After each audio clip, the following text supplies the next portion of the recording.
Constitution obligates our government to preserve and protect the rights that our founders recognize come from God, our creator, not our government. I believe that scripture in the Bible is very clear that God is the one that raised up each of you, and God has allowed us to be brought here to this specific moment in time. This is Jenna Ellis in the morning.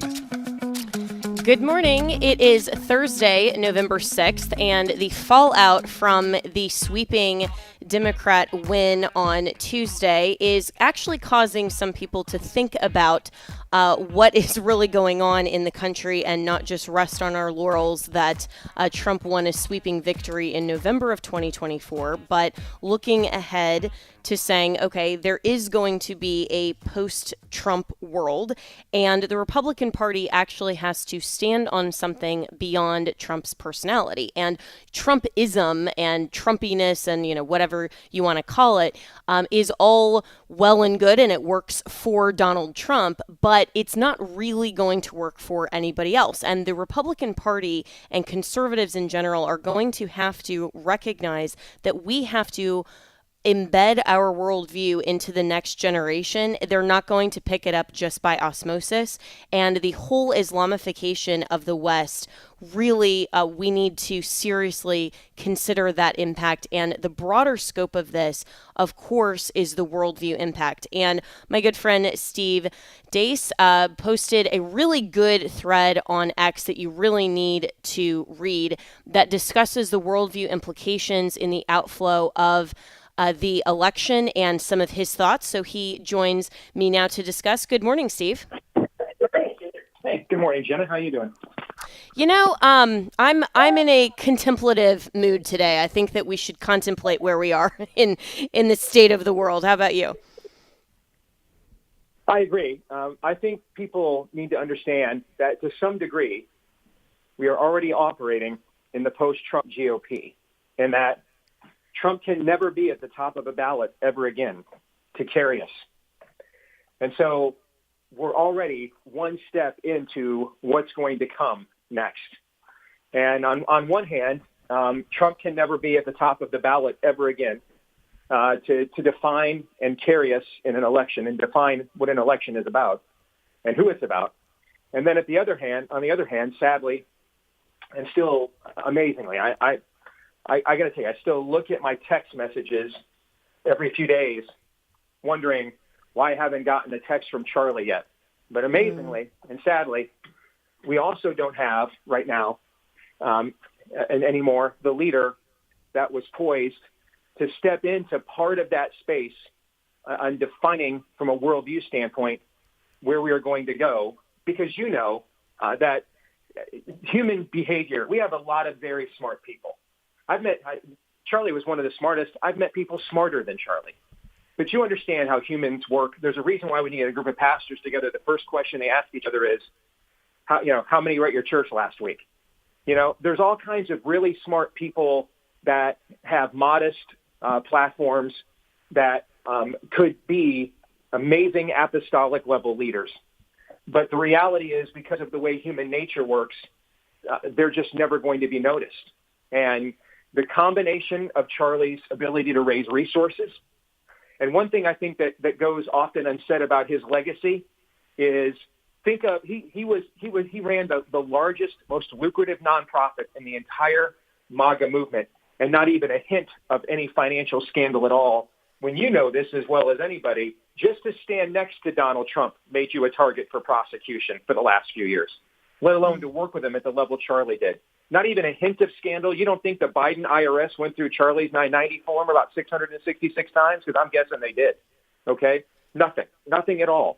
And so the ability to raise resources, the ability to articulate message, the size of platform he had also made him a bit of an enforcer, for lack of a better description, that kept some of the, what I like to call reactionary retardation elements at bay. And now we don't have that guiding light at the same time. And so I think we are wholly unprepared for what politics is going to be moving forward, starting in next year's midterms, in fact, without a strong personality like Donald Trump, who can instantly define the opposition in ways that moves the needle even within corporate media. And then without that, who was clearly going to be the leader for the next generation, whether he ever ran for office himself or not. But because of what he brought to the table, that was going to, particularly with the younger generation, keep people on a narrow road. We're down our two best players moving forward. And so we're going to have to figure out now how we're going to run this team and make a winning team so that, Jenna, we don't succumb to what happened in Western Europe. What you see in Western Europe right now is the same steps. First, the church abrogated the public square and diminished itself. So that happened first. So the moral center is gone. All right. Then the so-called right just becomes basically an amalgamation, a conglomerate of corporate interests that just don't want to be controlled, have their profit margins limited by the state, but have no real moral core whatsoever.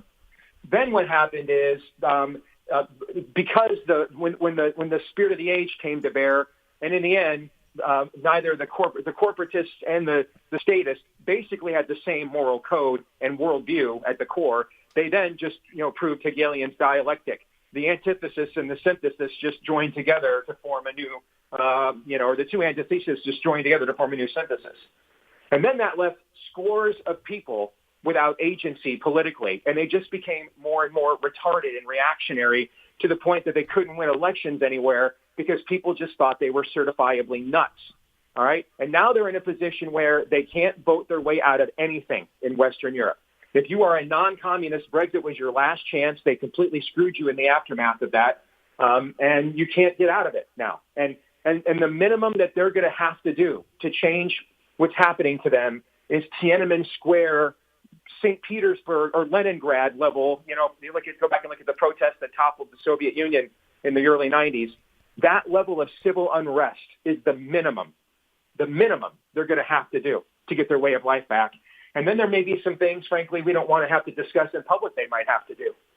And the idea that that could not be our dynamic here is not true. And in fact, we're only about a couple decades, it may be less, away from being in that position, because what you're seeing with Mamdani is he is the new herald now. What he will be, what the Democrat Party is moving forward.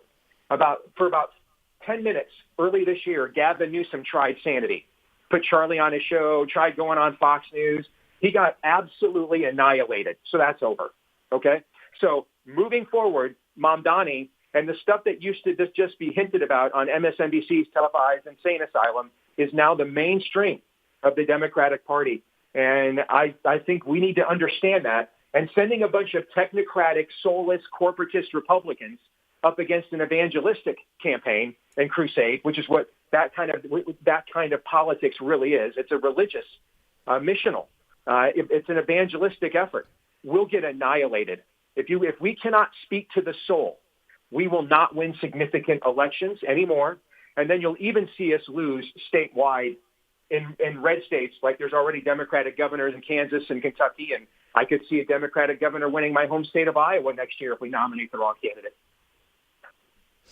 Yeah, and Steve, I think you're absolutely right that this is really a spiritual fight, and it's interesting that so many people of kind of the old guard and who understand America's founding really somehow have this mentality that America is isolated and insulated from the Islamification, from the overwhelming just terrible things that are going on in Europe and other countries, that we're somehow insulated from what happened, years and years ago with the fall of Rome, that somehow we are a blessed nation just because we're America, and that things like that could never happen to us. And so we have a Republican Party that right now is at a crossroads, and absolutely we are losing our two best players.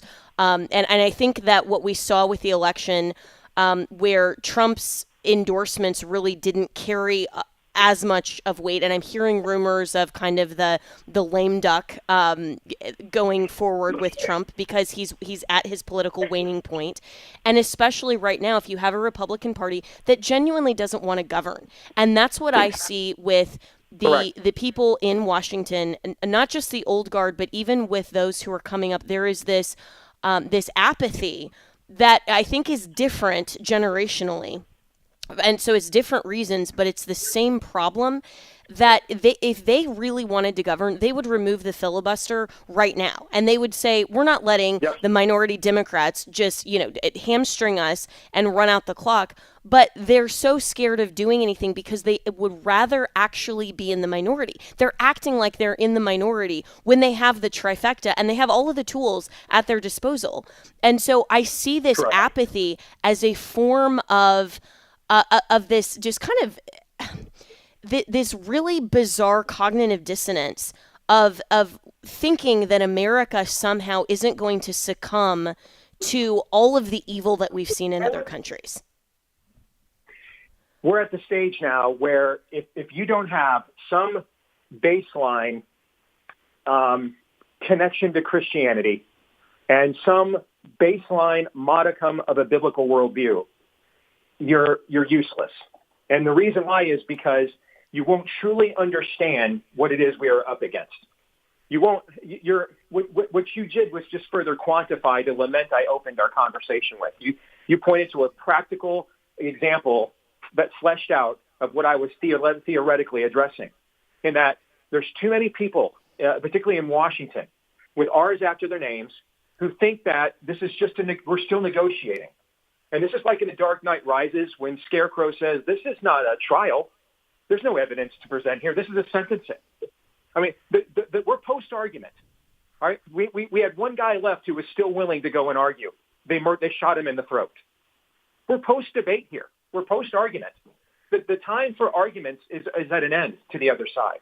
And I think we have to understand that. This isn't a negotiation. They're not negotiating right now. We're going into 2 months of a government shutdown. And they're not negotiating on a daily basis. They're certainly not going to negotiate after, the election results on Tuesday. To what's the leverage? What's the leverage point? And a lot of these Republicans think that, well, this is just these are just talking points. This is just cynical politics. No, it's not. Maybe, and here's the thing: it might even be that for a lot of Democrats in Washington D.C., but their survival instincts are kicking in. And they didn't race to go out and endorse Mamdani. They didn't. But they waited until his victory was basically assured, and then they did. And now they realize, you know what, man? In the end, better to have a chair to sit in when the music stops, even if that music is in Arabic, than having no chair at all. And that's just, we are not going to be able to beat them without people who understand what we're really opposing. We used to say a few years ago, do you know what time it is? Now I think we need to say is, do you know what we're up against? Do you know what we're facing? We're not doing political campaigns anymore. These are rival evangelistic expeditions and missions. This is like if the local communist and Sheik and Billy Graham, were sharing a stage together during the Cold War with differing messages of ways of life and beliefs that both attempting to, simultaneously speak to the soul. That's what Mamdani is doing. The people of New York City, they've been weighed, measured, and found wanting. That meat's been tenderized, and now it's ready to be grilled. I mean, they first tried godless corporatists. Post-Giuliani, their mayors have been godless corporatists like Bloomberg. They tried an open Sandinista communist in de Blasio, who was a literal Sandinista. He operated out of the Sandinista offices in New York City during the 1980s. They tried both those forms of godlessness, so they're now ready for their new God, Jenna. The new God, the false God, of course, but the new God is here. And I think we have to understand that. People are voting for him because he's giving them, he's filling the God-shaped hole in their heart. And if we cannot speak to that, we're toast. And now we have on the right, we have this internal bizarre fight that includes the rise of anti-Semitic content with, the Tucker Carlson, Nick Fuentes interview. And then bizarrely, Heritage Foundation jumps into this when nobody asked them and actually defends Tucker. And then Kevin Roberts comes out and says, oh, well, I didn't really know what Nick Fuentes stood for. Well, maybe you should have thought about that before you went out and defended him. But it's like we're talking about all of this nonsense on the right that we should have been against and settled at the very conception of our country, much less in 2025. And so why is the right just so, I mean, they like to say the Democrats are in disarray, but I think the right is actually in disarray because we don't have the common moral standard that we used to, which used to be the Christian worldview and the understanding of first principles. Well, you just answered your own question. I mean, godlessness is not confined in the intellectual grocery store to just the aisles on the left of the store. It's everywhere. And this goes to what I said earlier. This fits the pattern of what happened in Europe. And so, you look at Virginia's election results. From 1968 to 2004, 10 presidential elections, Republicans won them all. Now, what's happened since, Virginia has a unique situation where the massive growth of government, starting with Bush Road, guns and butter, Obama, what we're doing now, there's scores of government workers that live in the suburbs of Northern Virginia. They all vote Democrat. And Virginia is a suburban heavy state. And we've grown under Trump. Our coalition has changed. Our coalition is more rural and non-college educated, and their coalition has now become more suburban and college educated. And so two trends happened at the same time to change a lot of the makeup of the worldviews in our suburbs. First, a lot of our biggest megachurches are in the suburbs, and a lot of those churches just gave up on discipleship in this last generation. They didn't want to build a kingdom; they wanted to build a brand instead. Right. And so just like I said in Western Europe, the church in the suburbs collectively abrogated. What came next was the universities went hard left, not liberal like Soviet left. They embraced communist indoctrination. And that's where a lot of college educated people, where do they live? In the suburbs. All right. And there's no bulwark of believers because they're all going to the most watered down churches in the country. And that has moved the suburbs culturally to the left. And this is a problem that we have across the country. We can still, Trump has lost the suburbs in his last two elections, but in 2024, he only lost them by 2. So he was very competitive. How did that happen? He had a strong economic message to counter Biden's poor economic record, because a lot of times people also live in the suburbs because they like to keep the money. Well, the problem we have right now is we don't have a strong economic message. Our current economic message appears to be we will manage deficit spending in Obamacare better than Democrats. And we don't have a strong economic record. And as much as I love Trump, I cringe when I see him out there talking about how much the stock market's going up, because I can just see next year in the midterms, Democrats turn around and say, he's just another Republican talking about the stock market while you can't afford a pound of beef. I can just see this coming. Well, a pound of beef is $8, but he's talking about the stock market. Just another billionaire. I can see that coming a mile away. All right. That's exactly what they're doing right now with the shutdown. They're saying, they don't care about SNAP benefits, and they're not actually talking about what the Democrats are doing. Yeah, they're going to find themselves as they're the populace now. Correct. And so we don't have a strong economic message and record right now to counter how culturally left the suburbs have gone. And so we got annihilated in the Virginia suburbs. You look at Loudoun County, Virginia, right, one of the biggest suburban areas in America. 500,000 suburbanites live in that county, nearly 500,000. Winsome Sears got 63% of those that voted for Trump in 2024. Abigail Spanberger got 82% of those residents who voted for Kamala Harris in 2024. Yikes! That's the whole Virginia state election statewide, right there. Is that trend line right there? Right. So we ran a candidate. I have no idea what Winsome Sears thinks about Maha. I don't know what she thinks really about a lot of the issues that we discuss every time I come on your show. So our new coalition is MAGA Maha. That's our base now. Okay, we have to have candidates that inspire that base. Number one, to get them to turn out for them. And Winsome Sears didn't do that, and that's one of the big reasons we lost. On top of the economic record. Wow.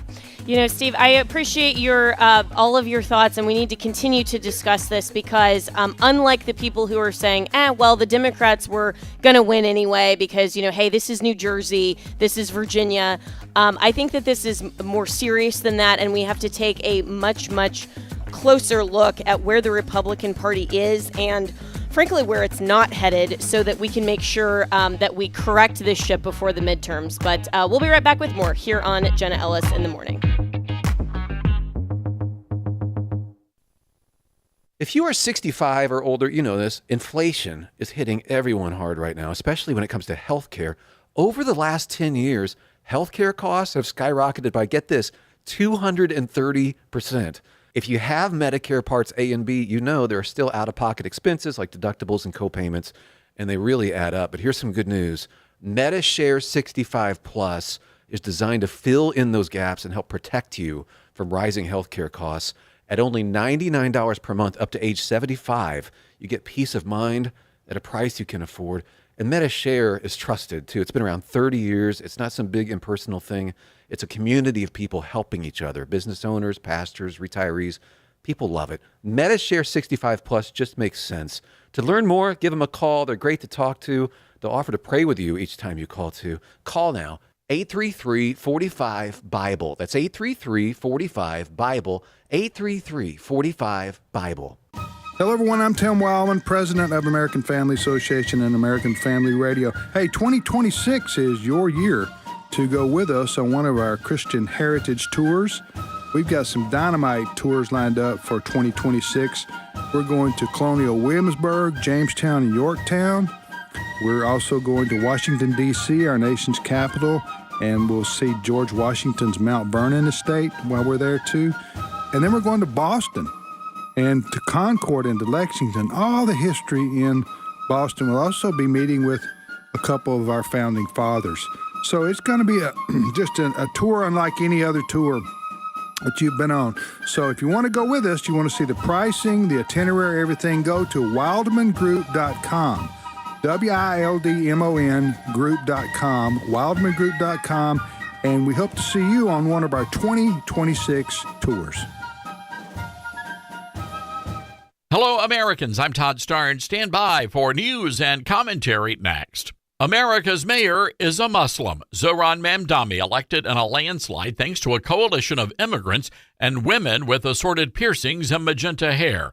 Mamdani promised to dismantle the police department, abolish prisons, legalize prostitution. Now, his plan provides free public transportation, child care, health care, and gender reassignment surgeries, and he also wants to go into the grocery store business. His plan to pay for all of this by taxing the rich and white people. Mamdani quoted from two notorious socialists during his victory speech, his campaign smile replaced with an angry snarl. Not a single mention of George Washington or Thomas Jefferson or God. New York City is about to become a third world country, and I hate it for all the good folks living there, but elections have consequences. And for all of you northern refugees heading due south, just be aware that Tennessee is already full. You might try Nebraska. I'm Todd Starnes. Welcome back to Jenna Ellis in the Morning on American Family Radio. Welcome back. Well, the Supreme Court heard an argument yesterday over global tariffs, and CNN's headline is Takeaways from Trump's Rocky Supreme Court Argument. So they're already hoping, I think, that Donald Trump will lose, but isn't that typical of CNN? But they said the Supreme Court appeared deeply concerned Wednesday with President Trump's reliance on vague federal law to impose global tariffs, with several members of the court's conservative wing picking apart the administration's position in a case that could have sweeping implications for the economy and also presidential power. So let's welcome in Gerard Folletti, who is senior counsel for the Lawfare Project. And Gerard, could you briefly just walk us through the case that the court heard yesterday and what the argument actually, or what the question in this case actually was? Well, this all stems from President Trump's use of a declaration of a national emergency under a law known as IEEPA to impose tariffs on many, many countries. This is the vast majority of the tariffs that the Trump administration have been imposed have been under this authority, which really requires there to be an emergency and a national emergency, and that's why Congress has delimited this power to the president. The challenge to these tariffs is that IEEPA does not actually explicitly mention tariffs, and that this is not actually a national emergency because the trade deficit has existed for decades and is a long-standing problem. And finally, essentially, that this is a separation of powers issue that something like this, it would be a major delegation of power that the president has with tariffs, and that was something that belongs to the House of Representatives, to Congress, and has not been delegated in this case. And so overall, the argument is that Trump's tariffs are unconstitutional because they are not relying on a valid apportionment of power under the law. And, and from just a conservative perspective and we're originalists, I think here, it doesn't mean then that we just automatically go to, well, the Trump administration should win because we like the outcome. And for listeners, that should always be the case, that we want a good precedent and for the Supreme Court to hold according to the Constitution, not just the outcome that we prefer. And so there's a couple of really serious issues here, I think, including what you just described, the major questions doctrine and the non-delegation doctrine, basically that the executive branch can't step into the shoes of the legislature. And this gets to the overall frustration that the legislature isn't legislating, because if they wanted to cure this, they could, with the House and Senate, they could pass legislation that allowed for this, but they're not doing that. So that's one problem. But the bigger issue, as I see it, is this use of emergency powers, because what we saw during COVID, especially on the state level, was an abuse of so-called emergency authority that rightly needed to be confined to an actual emergency and something that was not just open-ended and so far extended that it basically allowed the executive to step into the legislature's shoes. I mean, that's literally what we argued in, for listeners who are aware of John MacArthur's case against Gavin Newsom, and argued that exact same issue. And I think we were right on that issue. We never really got to those merits, but it's basically the same question that's coming up in this case. And so why would the Trump administration want to use emergency powers here when we've seen that exact framework so abused as recently as 2020?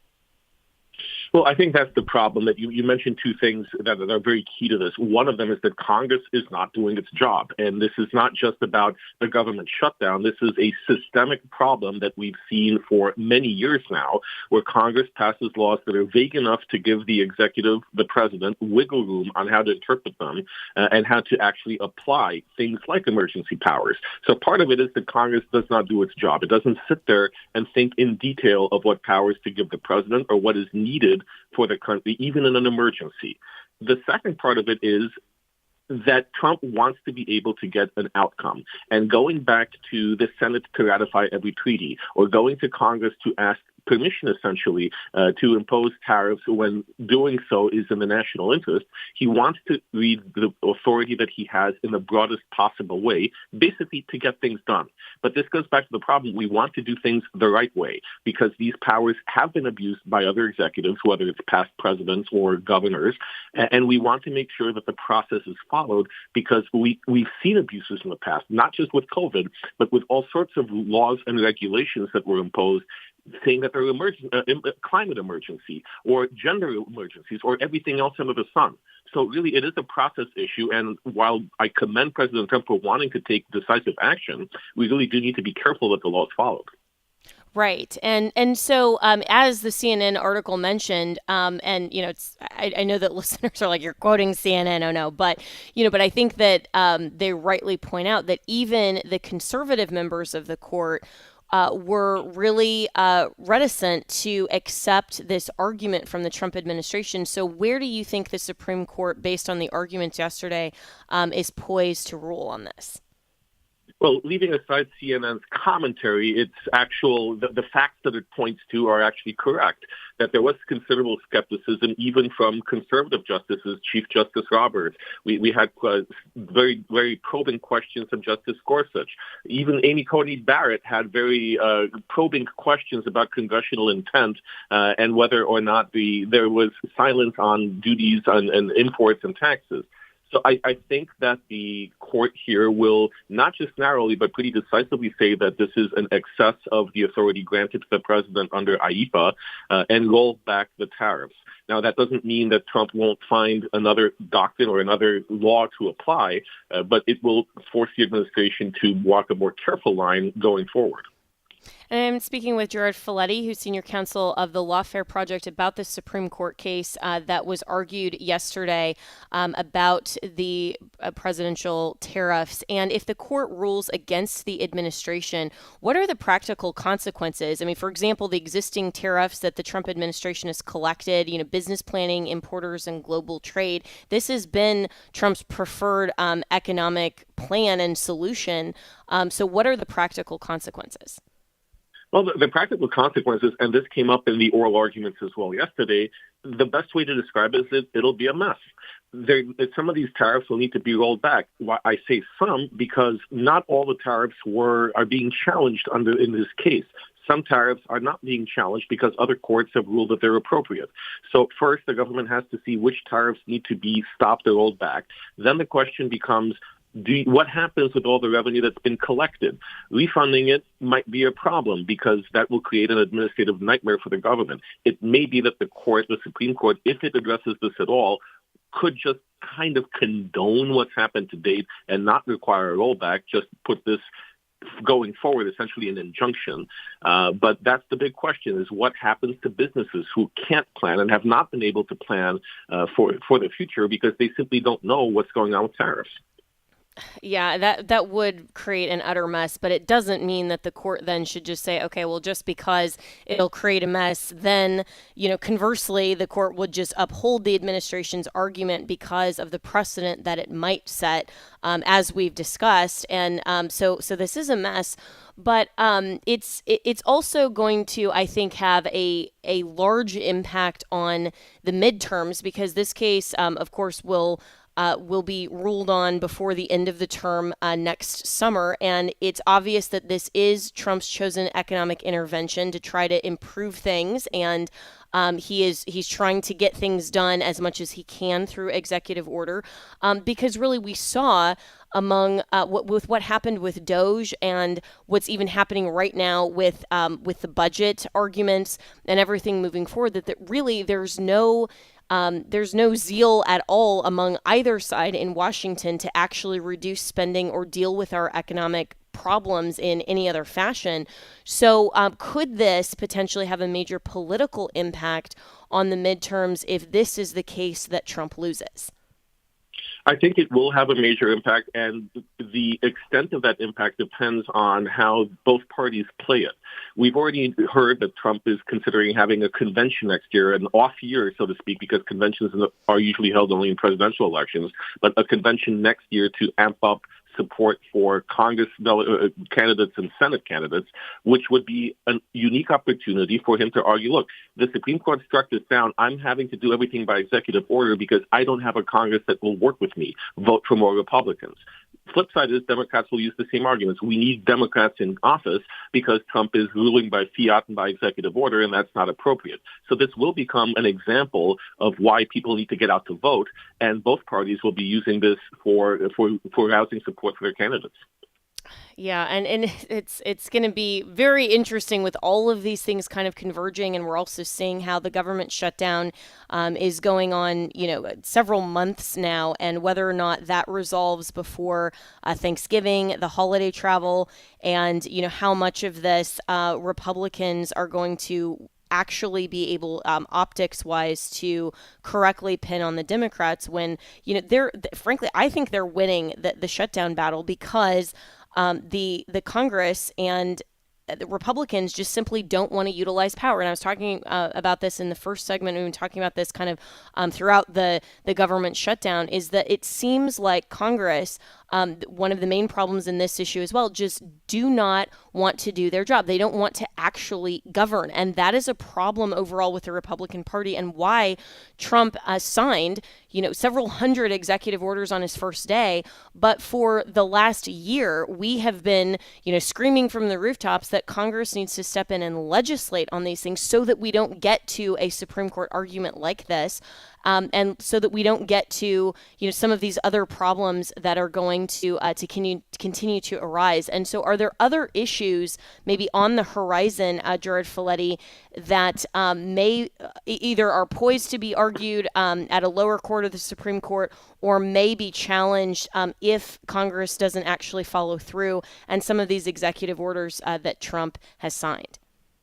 Well, we're seeing a continuing battle in the courts about President Trump's call-up of the National Guard, about the use of, we have lawsuits coming about ICE and the authority of federal agencies.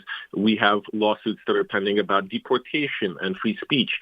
All of these are playing out essentially because there's been a lack of enforcement at a local level, and President Trump is using authority that he claims under the Constitution to address these problems. All of these are going to be heard by the Supreme Court at some point in the next year, and this will also have an impact on the elections. Beyond that, we've got economic problems in this country that, while not something that's going to come before the High Court, they're also adding to the frustration of voters that Congress isn't doing enough to help the American people. Yeah, and these cases and these arguments are covering some really big themes, and it won't just have a temporary or present day impact on what's going to happen in the midterms and then how that will shape up for the 2028 presidential election. But these cases also have precedential value for decades to come, if America persists that far and if the Lord tarries. But we do have to be concerned about precedent, and that's where the Supreme Court is at a very sticky point here, where there are the practical realities, but they have to look at the law as written and also the precedent that it sets. And so, how should, in an ideal sense, how should the conservative wing of the Supreme Court look at these issues? I mean, they don't take politics into consideration, nor should they. But these are really delicate questions. I think the conservative wing needs to go, well, what they always do is they go back to the origins, the Constitution, to the drafters, to the intent and the language. And what we're seeing, I think, over the last few years now and going forward is more than at any time in recent history, we're seeing the court examining how far the president can go and how far Congress can go. Basically, it's going back to the Constitution and delimiting powers. We've seen this with the discarding the Chevron doctrine, deference to agency rulings, for example. We've seen this with other decisions in the last few years, and this is really what's before the court. How far can a president go? How far does Congress need to act? These are things that conservatives are looking at the Constitution and looking what was going on when this country was founded. What powers did we really intend to give to each branch?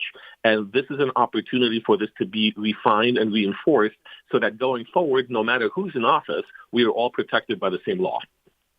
Yeah, absolutely. And the Supreme Court hopefully will, I have a little more confidence because we do have a conservative wing, and, hopefully this will be shaped well into the future. But it seems like there are so many challenges right away for everything that Donald Trump does. And then yet, the Biden administration got away with a lot. I mean, thankfully, there were a couple of very, very critical cases that were contended at the Supreme Court that ultimately, shaped those emergency powers and curtailed a lot of what the government was trying to do in terms of overextending their authority.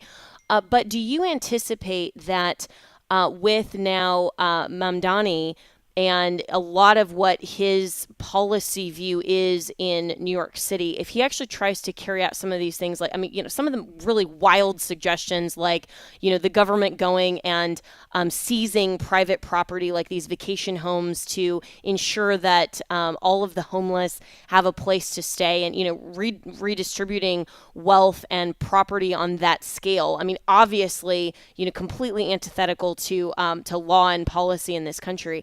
That some of those actions, if he tries to carry them out, will be someone will file suit as strongly as it seems like the left is prepared to go at President Trump. Oh, I can confidently say that if we start seeing these policy ideas actually start to be implemented, there are many people who are lined up to exercise their legal rights to prevent this abuse of the law. The government can't just seize property, for example. There are processes, and it has to go through courts. and this will be an opportunity of many for the Constitution to actually be applied and for state law to be applied and for Mamdani's excesses to be reined in. I think that a lot of what Mamdani campaigned on are empty promises that cannot be legally kept, but that's the point. If he tries to keep those promises, there are people ready to challenge them, and the legal system, I think, will rule in their favor. Well, let's hope so, and hopefully the organizations like, Judicial Watch and, some of these others, ADF, are going to be preparing, lawsuits right away. So, Gerard Folletti, really appreciate it. And, of course, the Lawfare Project hopefully should get involved as well. But we'll be right back with more here on Jenna Ellis in the Morning.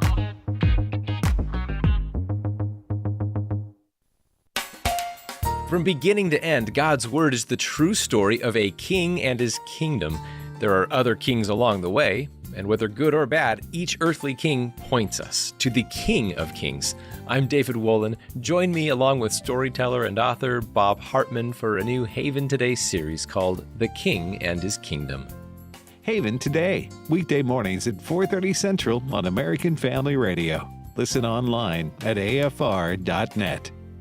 Hello, I'm Don Hawkins, here to tell you about Encouragement Live. 55 minutes of industrial-strength radio encouragement featuring resourceful guests, plus practical biblical insights to help you face life's challenges. We'll be taking your phone calls, so plan to join us for Encouragement Live, Saturdays at 7:05 p.m. Central, 8:05 p.m. Eastern, here on American Family Radio. What if healthcare could be more than bills and bureaucracy? What if it could reflect faith, foster community, and offer spiritual support? At Redeem Health Share Ministry, the mission goes beyond medical bills. It's about honoring Christ and embracing healthcare that aligns with Christian values. Redeem members share medical expenses through monthly contributions, supporting one another in a Christ-centered community. It's not insurance, it's believers helping believers through financial support and prayer. And Redeem Health Share provides freedom for members to select the doctors, hospitals, and treatments that are right for them. No networks, no restrictions, just faith-driven care. From everyday checkups to unexpected medical emergencies, Redeem offers flexible programs and encouragement rooted in Scripture. Because your health care should reflect your faith, not compromise it. More at redeemhealthshare.org. The following is not an actor, but a real-life story from Trinity Debt Management. Every day I speak with people who are worried and are feeling a lot of pressure because of credit card debt. That's why I'm very proud of what we do at Trinity. We just help. We give people the support they need, along with a real plan to become debt-free. Credit card bills are consolidated into a single monthly payment that is much less than what they were paying before. Most of our members end up saving thousands and even may improve their credit scores by as much as 200 points. I know from the bottom of my heart that I'm making a difference in the lives of the people we help. It just makes me really happy. If credit card debt has you down, call Trinity at 1-800-788-1813. My name is Julie, and I'm a Trinity counselor. Call me and become debt-free for keeps. 1-800-788-1813. Welcome back to Jenna Ellis in the Morning on American Family Radio. Welcome back. Well, as Steve Deace mentioned in the first segment, there are a lot of other Republican elections coming up that are going to be, really hotly contested, and we have to make sure to nominate the correct candidates for that. And he has endorsed a candidate in his home state of Iowa, Adam Steen. So, of course, I wanted to have Adam on the program to hear from him and find out about his campaign. You can find out about that at AdamSteen, STEEN.com. So, good morning, sir, and congratulations on what I think is the most important endorsement in Iowa, of course, and that is Steve. So already you're off to a great start, but let listeners know about you, who you are, and why you're running. Well, good morning, Jenna. I appreciate being here, and you are correct. That was a big step for our campaign. It was an honor. I was very, very humbled for that moment. So Steve's a great guy. He had a great following. He had a great worldview. Yeah, I jumped in this race, excuse me, on August 19th to preserve and protect the culture of Iowa. We are at risk right now in Iowa of losing the freedoms and the culture that we have worked so hard to create. I have two boys. They're 10 and 8. I've been married for 13 years, and when Governor Reynolds announced that she was not going to run, I looked at the landscape. I spent a lot of time in prayer, and we realized that I had to jump into this race to ensure that the future for my boys is protected here in the state. And, that's wonderful. And I love the banner that you have on your website that says pro-life, pro-family, pro-property rights, pro-Iowa. I mean, this is just such a contrast to everything right now that the left and the Democrat Party is for.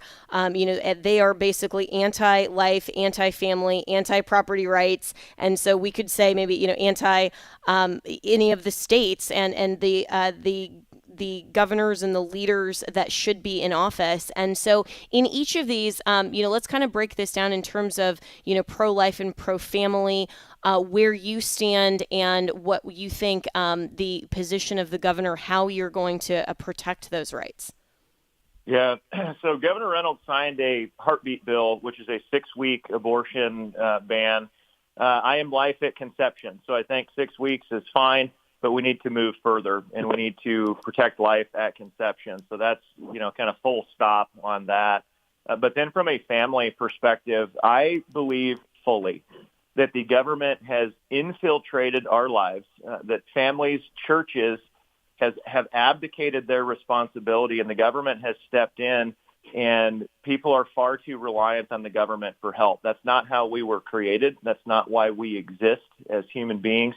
And so I will be an advocate for families to get back to the dinner table, to sit down, to have real conversations with each other, to look each other in the eye, to talk about their day, which sounds kind of weird and awkward, but it's what we need to be doing. We need to get off the devices. We need to get away from our distractions, focus on our family and who we are, who we were created to be.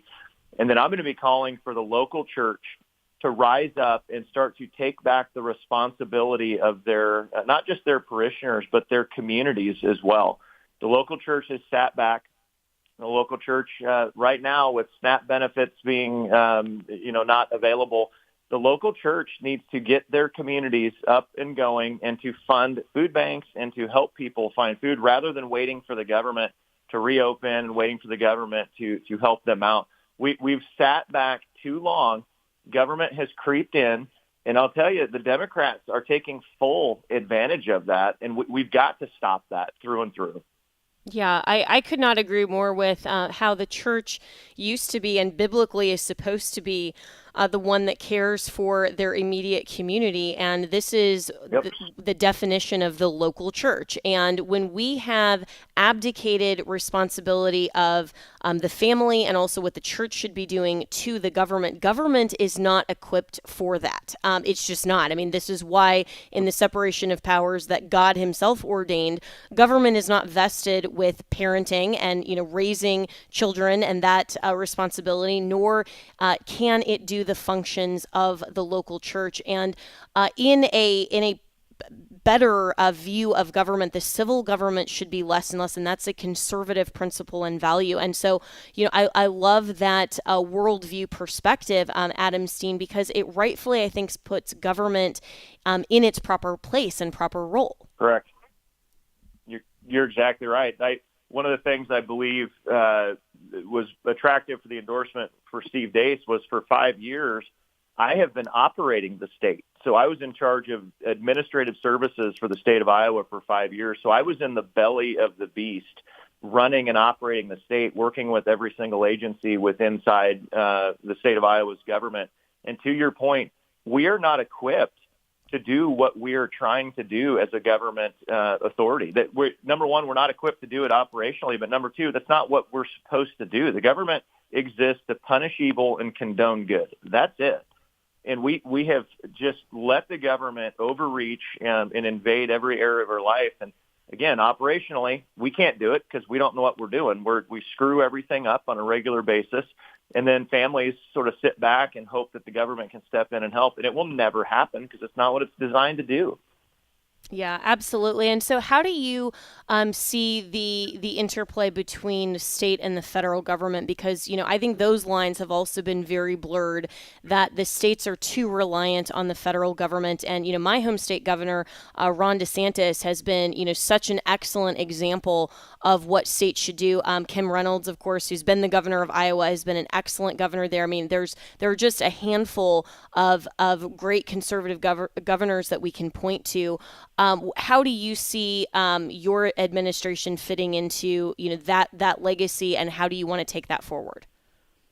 Yeah, no, I think DeSantis and Governor Reynolds in many areas have been a great example to follow. I look forward to working with the Trump administration and walking alongside what President Trump is doing from his bold sort of leadership perspective, his business perspective. I was 18 years in the private sector as a business owner, so I've got that business mind. I've got the boldness sort of mindset built into me. So walking alongside President Trump will be absolutely critical.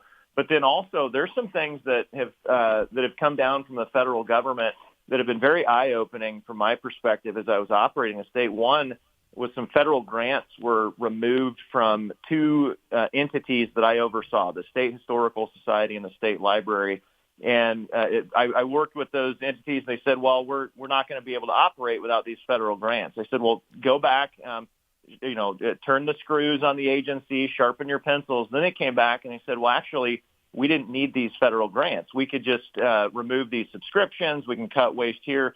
And all of a sudden, it opened up the door to, well, we've been wasting money for years. We didn't realize it. So I look forward to those types of relationships with the Trump administration, because I'm telling you, there's a ton of waste out there. There's a ton of overreach out there. And identifying that quickly and then cutting it out will be absolutely key for state operations going forward. And I'm speaking with Adam Steen, who is running for governor of Iowa, because, of course, Kim Reynolds has declared that she is not running. So he is running for governor. You can find him at adamsteen.com. And also, I'd encourage you to follow him on social media. And I do want to get to quickly the pro-property rights element here, because this is such a contrast between what we've seen from the left and now especially they're possibly furthest to the left, pro-communism, now mayor-elect of New York City, who has said, that he believes that that property even should be redistributed, and there's an entitlement to people that are homeless to property that is given by the government. And so, obviously, this is completely unconstitutional, but it's also against a fundamental right of every human being made in the image of God. So how do you respond to the election of Mamdani? It's the height of insanity. There's no other way to describe it. Unfortunately, I wasn't surprised because that's the nature of the world right now. It's good versus evil right now, and we need people that are willing to stand up and call that out. And the thought of taking people's property is the height of insanity. The thought of bringing in a Muslim communist socialist to run the largest city in the United States is the height of insanity. And we have to guard against that. We have to protect against that. We have to be able to call good, good, call evil, evil. We have to stand together. And honestly, this is an amazing time for people to pray and to focus on the Lord, focus on their faith, and figure out what it is that the Lord is doing here, because I believe we're in the middle of an awakening. And if we're not ready, this country, and especially the state of Iowa, we're going to miss the Holy Spirit come through with revival. And we have to be ready for that. And the election of Mamdani, it's another awakening moment. Like, if we're not shook by what is happening right now, if we're not willing to stand up and fight back, we're in trouble. We're in trouble. Well, you are standing up and fighting back, so have a lot of courage. And Adam Steen, really appreciate you joining this morning. And I'd encourage listeners, especially if you're in Iowa, if you have friends in Iowa, send them to adamsteen.com to learn more. Follow him at Adam Steen on X on social media. And he's absolutely right. This is the moment to pray for our country, pray for our leaders, and also make sure that we understand our worldview so that we can go and affect our nation. As always, you can reach me and my team, Jenna, at afr.net.